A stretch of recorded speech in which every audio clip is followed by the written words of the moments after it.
Ladies and gentlemen of the Scribe Tribe, and welcome back to another Galaxy of Heroes video. I'm your boy Scribe, and today we are going to be looking at 3v3 matches from the last week of GAC. Let's get into it.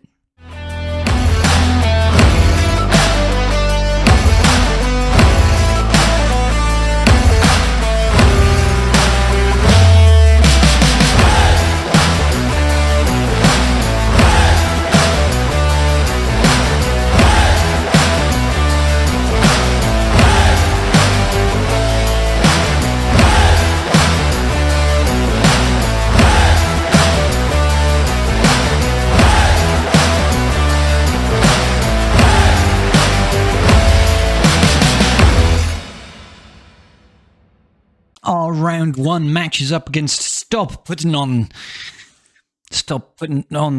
stupid defenses in 3v3, am I right?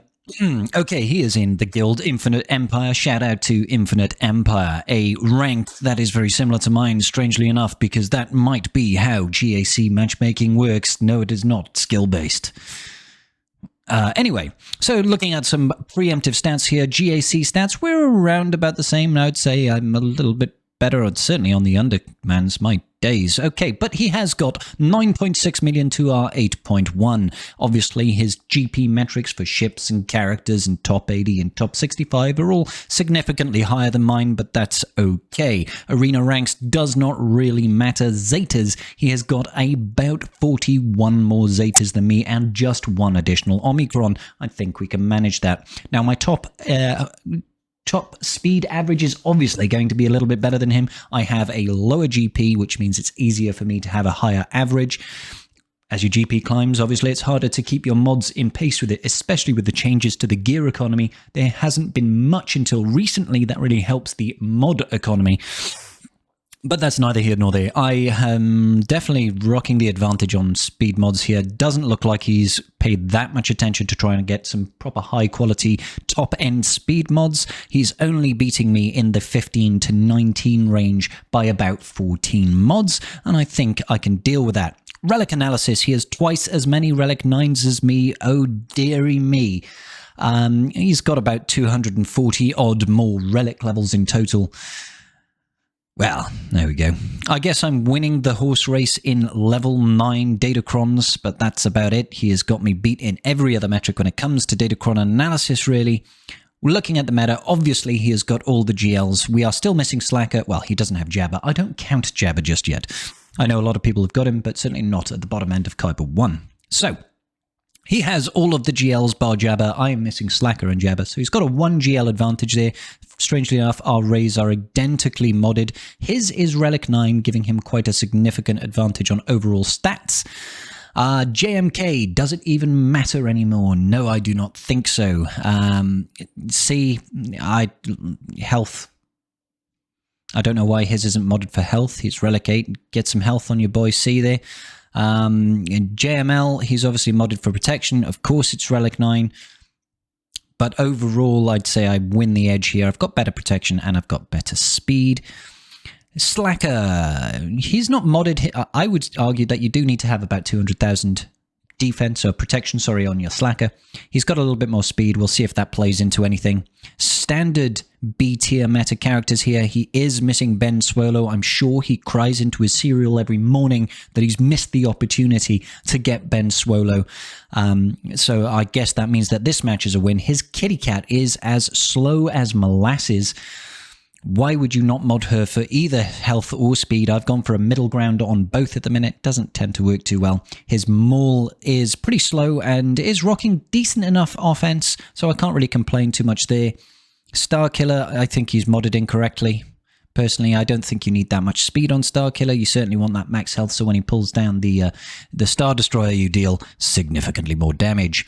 So, obviously, he does have the Profundity and Relic 9s on his Piet, his Akbar, Raddus, and his JML. Where else is his Relic 9 then? What else has he got at Relic 9? Oh, it's Rey. Interesting choice. Interesting choice. Okay, no problem. Let's go ahead and check out this guy's defense. In his north wall, we can see that he had a Maul team along with Django and Bam. He had the Imperial Troopers, which I think is a very silly team to put on defense. Personally speaking, far too much offense viability in that team. decreasing cooldowns in 3v3 for Imperial Troopers, it just doesn't offer much to the table, guys. So pro tip, they don't belong on defense. We got GG. We obviously have Lord Vader. He's chosen to throw in Darth Vader with his Royal Guard. Again, personally, I think this is a mistake for 3v3. I think you always want to try and have Maul on your Lord Vader defense team to really hone in on the fact that Lord Vader on defense is redonkulous and basically decides every match forever and always. Thanks, CG. Love Datacrons. Is what it is, guys. Is what it is. That bottom team there, I can't quite see. Apologies. It's a team that we will face at some point. South section, we can already see there are a couple of GLs. He's got JML with Shakti and Zaris. He has got his Dash Rendar with Han and Chewie. Now, I can't remember. I don't think that's actually a bonus turn Datacron on that dash. I think it's actually the stacking damage one. So that could cause us some issues as well. Whenever light side enemies evade an attack, they gain accuracy up. Okay, so I still think it's a bit of an interesting choice right now to try to stonewall the south with JML and with Rey. So obviously the dash Datacron is a bit of a danger, especially with Han and Chewie. There's a lot of offensive damage output there. You really don't have much of an opportunity to get the ball rolling. Yeah, so it looks like he's gaining that additional crit damage and crit chance up, and he's also gaining additional stats in other areas on that Datacron. So it's not the worst Datacron in the world, but certainly not ideal for us to face. Obviously, we're going to see a Kiadi Mundi with Qui-Gon Jinn Omicron with JKA. We've got a Star Killer team here under Mara Jade and EP, and they've, of course, got the cooldown reduction Datacron on that one. That one can be a bit of a double-edged sword, guys, because it really depends on what team you're taking it in against. Sometimes Mara Jade just will not decrease her cooldown. Sometimes she'll just constantly try to stun you. So, yeah, a couple of things for us to think about. Generally speaking, in Kyber 1 for 3v3, you want to try and clear the south, because the south is actually worth more banners. I mean, obviously, in an ideal world, you want to kill everything, but the south is worth more total banners if you're looking for the full clear. So he's got a Relic 9 Rey here with Holdo and Hermit Yoda as his defensive team. It's decent. It's not bad. So no Ben Swolo, obviously. Things for us to think about. Let's go ahead and check out the very first battle. And this very first battle, I'm actually going to try and take out his GL Rey, but I am using Piet lead of all things with Grand Admiral Thrawn and Darth Vader. I've obviously got cooldown decreased Datacron on my Darth Vader with the 300% additional dot damage. So yeah, the reason I took Piet in is he gives additional offense for one. And I wanted just enough speed for me to outpace his Hermit Yoda. So because Piet's lead actually decreases enemy light side ally speed by 15, it gave me just enough speed for my Vader to go before his Hermit Yoda goes and puts that Master's Training potentially on Rey and increases her defense and all that nasty business. I didn't want that to happen. So I wanted to just keep on resetting my cooldowns and hopefully get one big culling blade off on his Relic 9 Rey to try and take her out immediately. Now, I was a little bit concerned because he does have that crit hit immunity on his Rey, so there is a strong possibility that we are unable to one-tap her with a culling blade. So I'm just hoping against all hopes that we can build up enough stacks of Emperor's Trap and enough debuffs on this Rey to just yeetus deletus her out of her existence and show her who really is the all-powerful force in the galaxy, and it is not her and all her Jedi. Obviously, you have to be very careful. I'm trying not to basic Rey. I'm trying to make sure that every single move I land on her is a force crush, because if the other attacks will deal too much damage, and I don't want her to go into damage immunity. I don't mind Holdo and Hermit Yoda going into damage immunity, but I certainly don't want her going into it. So it looks like I'm about to try and throw the culling blade. We've got 39 dots on her, and we've got 31 stacks of Emperor's Trap. Looks like I'm going to basic Hermit and Holdo for some additional offense. And we go for the big cull. Oh, get wrecked, Rey. Goodbye, baby. I was very, very satisfied with that result there, guys. Hermit Yoda and Holdo are not going to be able to do anything at all. Also, you know, the fact that they've got this Datacron is multiplying the damage that my dots are doing. It does mean that they are going to get very, very hurt. Boop. Holdo yeets. And then Hermit Yoda just runs, tail between his legs, chased by seagulls. Good start to this GAC match, though. And so my strategy continues. Again, 3v3, it is better to try and clear south if you can only clear potentially 2 walls. The ground floor of the battle is worth more total overall battles than if you went up for fleet. That's not true for 5v5. So I'm taking in C Watt against his JML.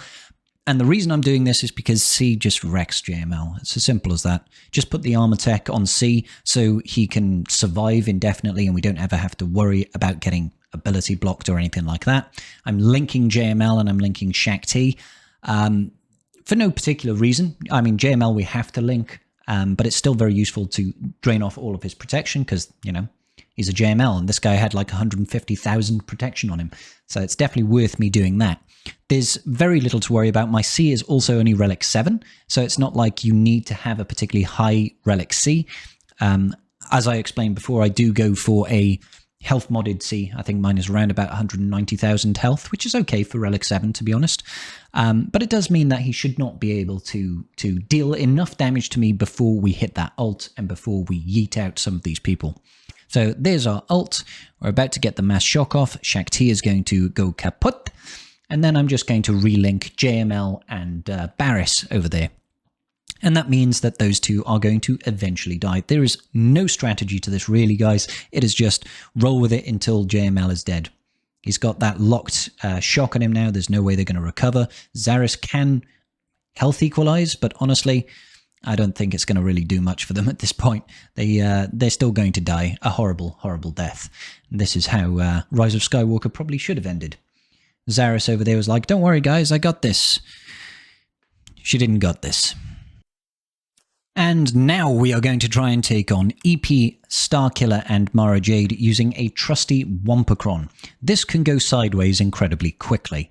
It all depends on how this opener goes. If she lands that stun, it's highly unlikely you manage to do anything, but because she did not land the stun, I'm feeling relatively confident. We just need our first turn, we get that bonus protection up from Wampa's AoE, and then we start doing Wamp things. As you guys know, Wampacron is best Cron. I have claimed it on many, many occasions, and I have a lot of fun using him. So I'm just continually raising up the stats. We obviously don't want Starkiller to be able to hit his ultimate. That is a little bit of a worry. He nearly takes out our Wampa there. And I'm just thinking, he's got 21 dots. That should be enough to actually kill him the next time he takes a turn. So I decide to focus down on Palpatine. He just survived, unfortunately, there on that basic, which was a little bit disappointing. I think we go for another hit here. Is it on Mara Jade or do we decide to kill Palps? I think we decided to kill Palps because I was a little concerned. What if Starkiller doesn't die and we're left with the full team alive? That's not an ideal scenario. So we're looking good now. Starkiller has no health, 19 dots.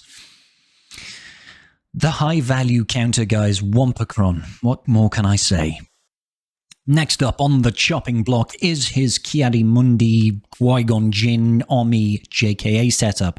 Now, it turns out his JKA was super slow, so even my 300 speed Bosk could outrun, which is quite frankly embarrassing. But I decided to go in with the Bosk, Mando, and Grief setup. I'm focusing on Anakin here because I wanted to stun him, but of course, he just decides to dodge like a little dodgy person. But hey, I'm not too concerned just now. As long as I don't trigger the sacrifice until I've killed Anakin, I'm feeling quite happy. We're just focusing him down, try to get through to that contract. Losing our Mando there, the first life of Mando, is obviously incredibly concerning. But we just keep on plowing. We stick to the plan. We manage to hit contract. This is good news. Ki-Adi-Mundi is a little bit scary, and we just yeet out Ki-Adi-Mundi because couldn't ignore the taunt. But I'm okay with it. Because, like I said, as long as we don't trigger the sacrifice from Qui-Gon Jinn and we keep that foresight off the Anakin, he's not going to be that much of a threat. Now that Ki-Adi-Mundi is also gone, they've lost a bunch of additional offense, so I'm just going to play it cool until I can get round to another disintegrate from our boy Mando, and then Jedi Knight Anakin can turn to sand, which I do find is quite poetic. There we go. He gets puffed into little shards of sand, and he gets incredibly irritated by all of it. As would most of us, I assume. Pretty clean. We only lost protection on one unit, so happy days. One last team now before we can reveal the back wall, and that is his dash with Han and Chewie. Now, I've decided to take in Padme here with Barris and Snips. The idea is that we can keep enough stacking health and protection and get all that bonus protection to actually yeet people out. I've used this a couple of times. Can work very, very well. Even against a strong dash Omicron, Zaris is there providing us, obviously, health recovery whenever they crit. They crit all the time. They're attacking out of turn, so Padme lead is giving us that bonus protection. We've yeeted out Chewie. No problems there, and we just now have to deal with the dash. Now, I tried to land the stun here, but it turns out we can just kick him into another dimension. He's literally in the Shadow Realm right about now, and what's Han Solo going to do? He just sort of shrugs like, well, I guess it's down to me. I'm like, no, Han. No. Unfortunately, Han is going to bite the dust because Zaris is apparently just an absolute monster under Padme. Good job. 54 banners. I'll take that against the Dash Datacron any day of the week and twice on Sundays. But that does let us see what this kind and beautiful individual does have on the back wall. I can see an Adrad team and I see GL Nute. What else do we have? We've got some High Relic Nightsisters. We've got a set defense and prey Tuskans. We've got Iden Versio, and we've got someone else that I didn't quite see. Oh no, that was just Adrad again. So, nothing crazy to worry about. Now that we've revealed the back wall and I've seen that there's nothing super worrisome for me to be concerned about the back wall, I decide to start clearing some of the teams up north. First up, we're going we're going after Mara Jade. So I'm taking in my Triumvirate. Fairly standard counter in 3v3. I feel Momo just doesn't have the same kind of kick. You know, she needs the additional rebel fighters to gain the additional stacking health, all the additional stats, and Kyle Katarn over there does need the additional units to gain additional TM at the start of the turn. So it gets a little bit worrying here for our Traya. They do tend to focus down on Traya, I find, in this matchup. But we do kind of recover. So I'm just waiting for Annihilate to come off cooldown for our Nihilus, and we can start sucking people off. Yeah, I said it. Yeah, so fairly standard counter, guys. This one is about as old as time itself, not quite as old as, say, Grievous is on defense. It gets very worrying for our Traya, and we lose her. I'm like, ruh-roh. That's a little concerning. However, his Momo is very low on health, and we're about to take a turn with Scion. So Scion kind of saves us a little bit there. We kill the Momo, and now we know for sure there's absolutely nothing for us to worry about in this team. Kyle Katarn is a bit of a threat, obviously, when he hits Jedi Knight like that, because he can deal a significant amount of damage. But, you know, most people I find can't do damage when they've been annihilated. So Nihilus does us a big favor there and just removes him from existence, I guess. So now it's just down to the Rebel Trooper summon unit, who we know can't really do anything much, and Cara Dune herself. We even managed to hit Hell by Hatred on our boy Scion, literally holding himself together by anger. I know that's what I feel like on a Monday morning as well. So Cara Dune is basically waiting for the inevitable right now, and I'm hoping that we can move on to the next battle pretty soon. Come on, Nihilus, give me a nice Annihilate, get rid of Cara Dune. Let's go, come on. That goddamn potency up, guys, making sure that Cara Dune can constantly revive. Next turn, she's getting it. Yeah, come on. Come on, Cara. Do your thing. Okay, well, Scion finished it for us. Good. 52, not ideal banners, but a win's a win. And now we're going for our first risky counter of the day. He's got a Maul with Django and Bam, and I've decided to take in Kira Lead, who is Gear 7, I'll have you know, and our girl Nest. Now, the idea here is to abuse the fact that this team just can't kill Nest, right? And then slowly pick away. This is obviously a risk, guys, because Bam over there can keep people alive with his damage immunity and, you know, heal people up. I'm hoping that I can stack up enough offense on my Nest to kill through. But unfortunately, this time it doesn't quite work out. I didn't quite have the opportunity. I got so close to killing these units dead permanently several times, and then Bam would always just about trigger that damage immunity and cause us no end of problems, unfortunately. So it was a bit of a slog. It ended up in a timeout, and I didn't actually kill anybody. I'd killed Django once by the end of it, but yeah, it wasn't enough. And this is how I was looking at the end of it. I think if we had another minute, we would have been okay. We very nearly got to be able to kill Django, but if we'd have just made another turn. Oh well. So instead, I decided to try and clear up his Relic 8 General Grievous. He's running a B2 and B1 comp, so I decided to bring out the old Mon Mothma. Like I said, I do not particularly think that Mon Mothma has got great viability in 3v3 defense, simply because she's missing too much of that support. However, I feel there are cases on offense where she can add value. And in those cases, I feel like beating General Grievous is one of those niche areas she can still be used. Now, unfortunately, I didn't have K2 SO because I'd put him on defense with my Adrad because I just didn't think I would be really facing this team. But I still had a certain level of confidence that we'd be able to win this. Normally, versus Grievous, I would be focusing down B2 at the start, but I feel in 3v3 that the B1 is actually a little bit more of a threat early on. So I focus a couple of attacks on him at the start just to bring his stacks down so we don't have to worry about the additional tenacity and the additional offense that he has, and then I start working on the B2. Now, keynote, make sure, or try to make sure, that you don't use your heal from Mon Mothma too early. That heal can revive, and in threes you need to make sure you've got that revive ability available just in case Grievous decides to kill one of your units. So I'm trying to play this delicately right now to make sure that I do not trigger B2's death and B1's death back to back, because that will cause Grievous to take 3 turns, basically, well, 2 turns back to back, and that's not really an ideal scenario. I hit Grievous there once just to try and get a little bit of extra recovery before I kill that B2. You can see Grievous is nowhere near taking a turn, but obviously we kill him there. And we lose a unit, and I'm like, it's probably okay. So we go ahead and kill B1, revive on Cassian, and now it's just us against General Grievous. And right now I'm feeling relatively confident that we should be able to clean up here. So long as Grievous doesn't kill a unit before we can cycle back around to another revive, I'm feeling quite confident. Kyle Katarn has also hit Jedi Knight, so we're feeling good. Nice, not too bad. 55 banners is okay. I decide to take out his Imperial Troopers next. He does have a fast Piet, but nobody is actually faster than Han Solo. So I just, focused down Piet at the gate, and now they can't do anything. Like, job done. I do like how in 3v3, it does give us some viability. I just love how Chewie there just chunks out Veers. In 3v3, you get to use some leaderships that you wouldn't normally use, such as our boy Wedge over here. He's giving us additional damage, and he's giving us additional recovery, so we make short work of Imperial Troopers here. And now we'll go into everybody's favourite matchup. That is right, ladies and gentlemen, we are going to be facing off against Lord Vader with his cooldown reduction Datacron.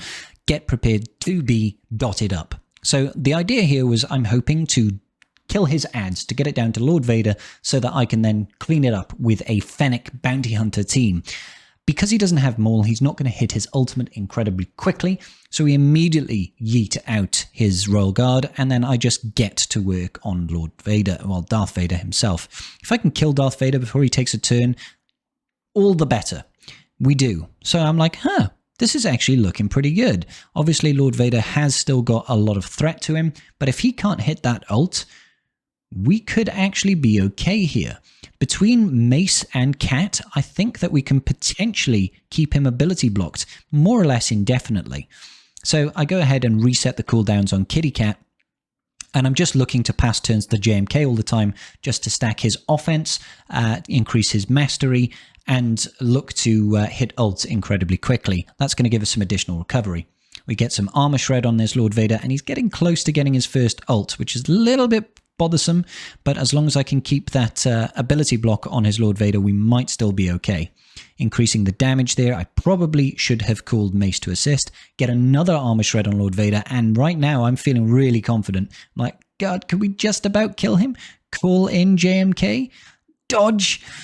Ooh, thankfully we had ulted. We actually managed to one-tap, and this is why, guys, put Maul on defense with your Lord Vader.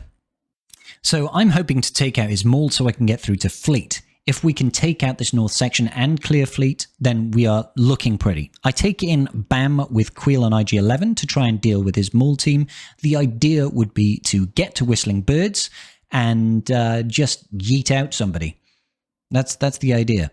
He does get a lot of whistling birds, though. That's the issue. He manages to go into poop stance with his, and it's worrying as all hell. But then, of course, he's triggered my whistling birds. And I'm like, haha, I'll kill your everything. Pretty good. And that lets us take a look at his fleet. Now, I am what's known as a fleet pacifist. No, that's not true.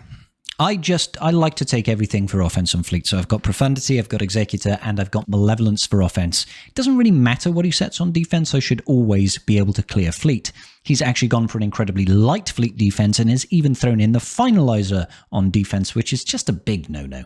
So I'm confident I can definitely clear fleet.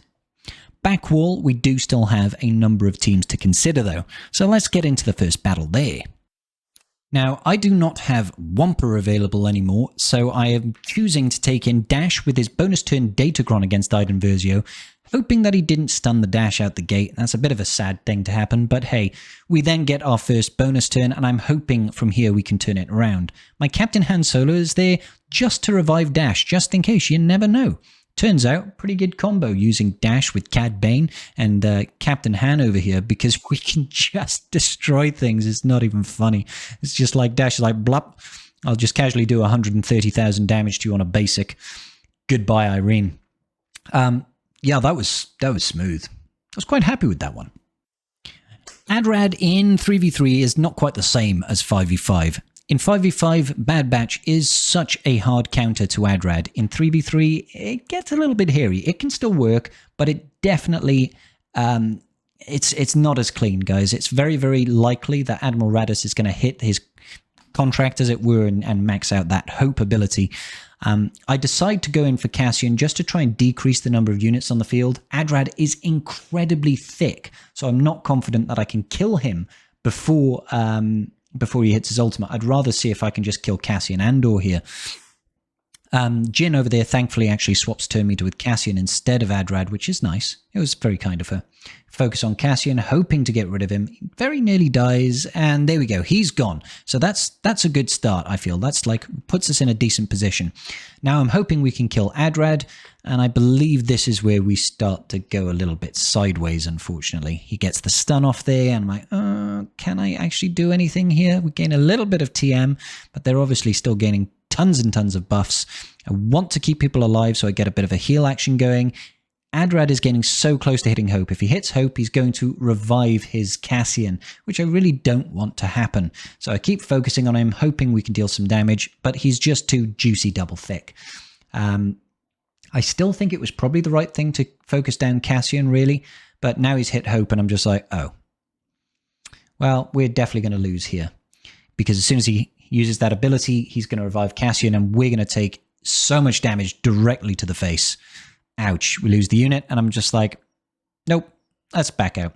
Really, what I should have done is just timed it out and left his Cassian dead. So instead, we move our focus over to GL Nute with Nest and GBA. Now, normally I would be using something along the lines of either a Wampa against this, but obviously I've used it, so JTR is going to be my next best bet. It's an interesting setup. JTR is a very, very useful unit in 3v3. She has more viability in 3v3, I feel, than she does in 5v5. We're able to get rid of the taunt off the Brute, and we're able to daze him so he doesn't regain the taunt, which is lovely. But we also have a heal immunity for Nest, so we should be able to deal with her as well. So it's a pretty strong team for 3v3, I feel. We've got control, we've got TM, we've got heal immunity, we've got all sorts of good business. We've got dispels, whatever we might need. What we don't want to happen is get stuck behind that Nest, of course. So when we get the opportunity, we do want to try and put that heal immunity on her. Obviously, GBA can be a bit of a pain as well, reviving that summoned unit, but we can deal with that when we get to it. Again, removing that taunt, putting the daze on. Nest, unfortunately, does stun my BB-8, which is annoying, but we can deal with it. I think we look here to put the heal immunity on Nest. It doesn't matter that she's got the bonus protection right now, and we get the stun on her. That's the other benefit, really. You call BB-8, he puts that tenacity down, so it doesn't matter how much tenacity they have on their Nest, she gon' get stunned. As it is a Nute lead, you want to make sure that you cleanse that extortion at all times. It's slowing down your team massively, and we don't want that. Now it's just down to Nest and Nute Gunray. I'm feeling quite confident here. All we need to do is stack up enough damage to kill that Nest. She's got the heal immunity, so she won't be able to recover, which is great. Obviously, she can still gain the bonus protection, but I'm not too concerned about that. As long as she can't fully heal, that's all that matters. So get rid of the extortion. And look, she's only got about 60% health right now. I think, yeah, I go for the basic here just to deal some damage. I probably should have left her, waited until we've got the heal immunity on her. We recover. Unfortunately, they go after BB-8 and not JTR there. We hide people, and we hit Illuminated Destiny. I'm like, aha, now is my opportunity. Let's get the heal immunity back on Nest. Hopefully stun her. Didn't call him BB-8, R2-D2, unfortunately. There it is. There's the stun. Now, I'm actually leaving Nute alive at the moment because I kind of want to be able to bounce back and forth just in case I don't have the opportunity to kill that Nest. Again, there's another stun. Here we go. Once again, another heal immunity. Nest is looking pretty upset with me right now. She wants to take a turn, but she just doesn't have the opportunity. And we can finish her off with a nice basic. Now it's just Nute, and he ain't going to do anything when he's solo. So let's just see if we can recover some banners. Not looking likely thanks to those exposes, but you never know. No, there's no chance we'll get through to another Illuminated Destiny, so just finish off Nute. It's not the cleanest for banners, but it's still a one-tap. 52.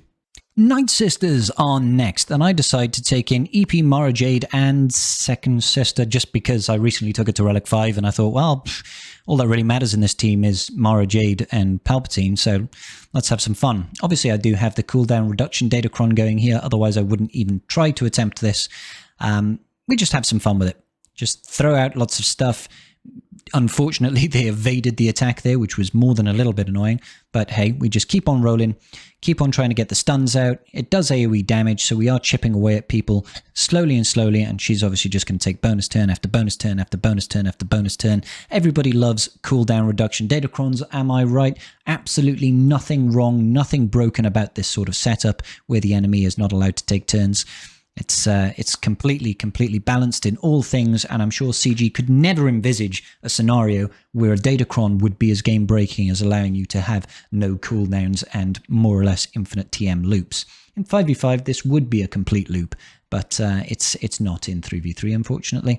Everybody is looking a little bit upset right now. Mother Talzin and Daka both bited at once, and Zombie ain't gonna do anything.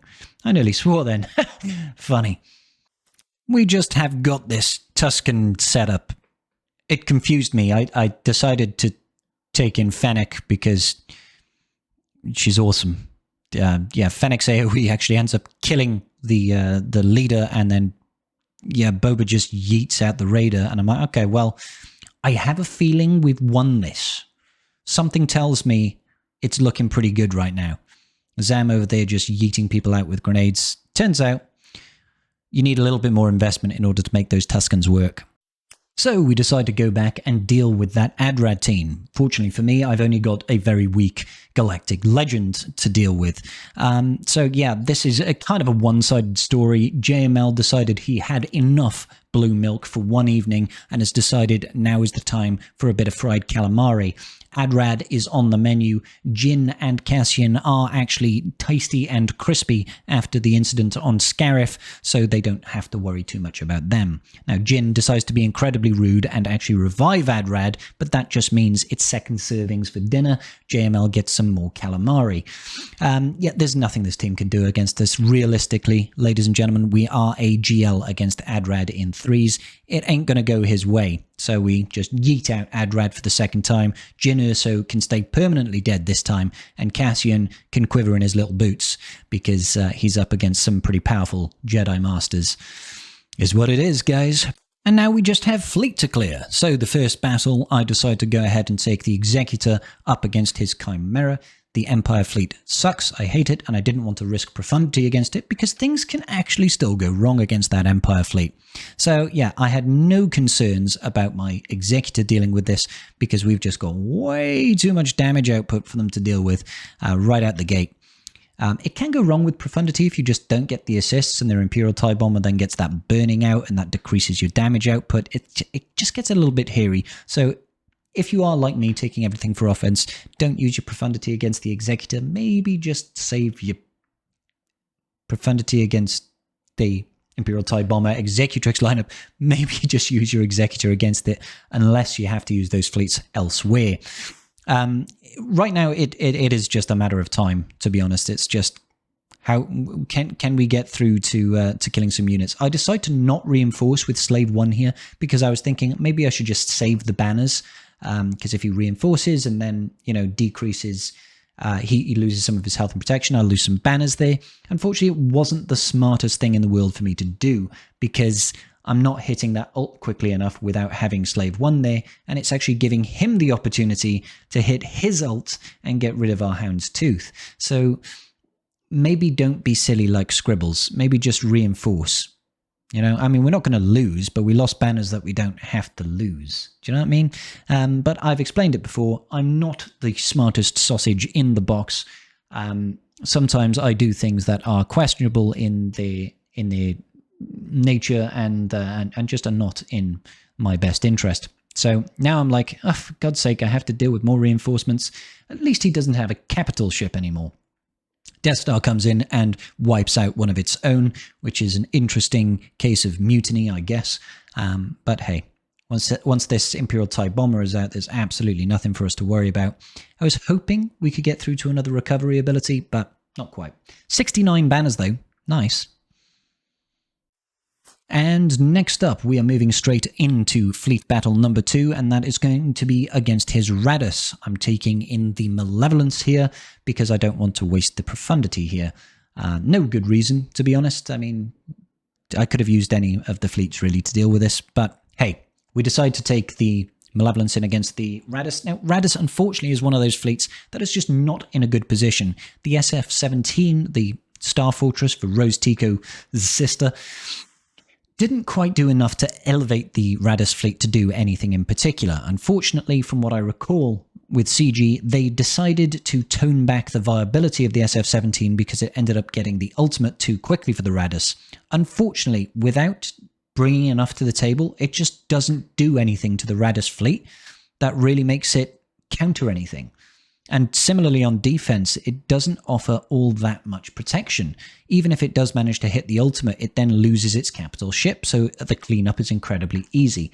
It's just unfortunately in a bad place, and I feel like it needs some additional support. So fingers crossed that CG in the future decide to actually bring out some additional support for this resistance fleet, because it's kind of languishing. Not quite as much as Mace's Endurance fleet, but I do think this one needs some support. But anyway, we basically get rid of everything hunky-dory, we don't let them hit ultimate, and everybody has a good time. We all go home and have cake. Beautiful. And the last matchup is the toughest of the lot. We've got the Profundity going up against the Finalizer. Pro tip, guys, don't put Finalizer on fleet, ever. It's not a defensive fleet. You can use it to take out... not Profundity. You can use it to take out Executor. You can use it to take out Negotiator. You know, like, save it for offense. On defense, it just doesn't offer anything, especially when you can just completely ignore the enemy tank like that. So yeah, it turns out Profundity can actually beat the First Order fleet. Who knew? No reinforcements needed, 75 banners, I'll take it. And that, ladies and gentlemen, is a complete full clear, 2002 banners. But did we win? Find out in the next episode of Dragon Ball. No, wait, we're not Dragon Ball Z. Well, no, I can't show you guys because Swigger.gg is not updating with the current round of GAC results. We've gone into a new lock-in, so I can't show it. So I guess